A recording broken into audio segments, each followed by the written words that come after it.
Now, the rest of the story. Eugene Wesley was a small boy, but he was outbound on the adventure of a lifetime. He could feel the ship rocking beneath him. He could smell the salty air. He could taste the wind-swept spray. He could see the gulls soaring majestically overhead.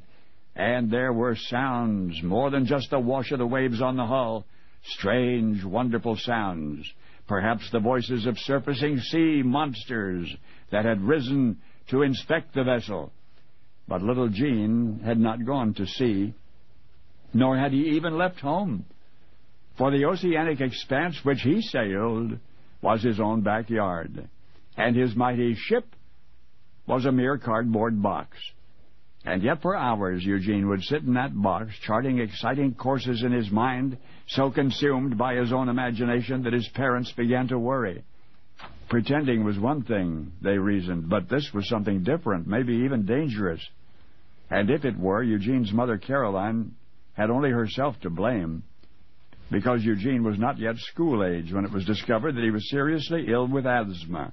And to make the long bedridden months pass more easily for the child, his mother read him stories aloud.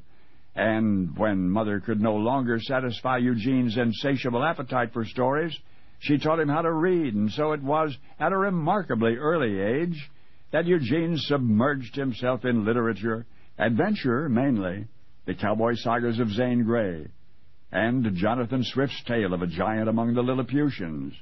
Mother Caroline was the first to sense trouble. She told her husband that Eugene was not only preoccupied with his beloved books, but he was becoming obsessed with the stories themselves. And then, to make matters even worse, an outside influence, a man Eugene's parents had never met, a man whom they did not even know existed, a real, live person who lived over a neighbor's garage, a man whom Eugene began to visit after his long illness had passed, a man who described himself as an ex-con, but who was now trying to be good. And indeed it seemed that he was, and the fellow did become a friend of Eugene. The only aspect of their friendship of which the boy's parents would certainly not have approved was the storytelling.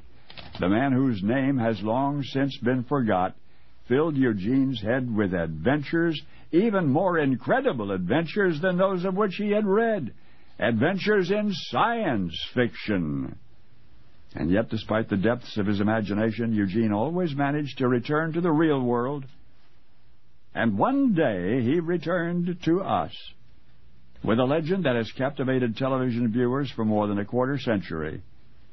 You may never have met Eugene Wesley Roddenberry, Gene Roddenberry, but now you'll always envision a boy in a box, engulfed in the fantasy of an ocean voyage that never was, and yet who one day commanded the voyages of the Starship Enterprise, to go boldly where no mind had ever gone before, and to create the unforgettable characters and the intriguing stories.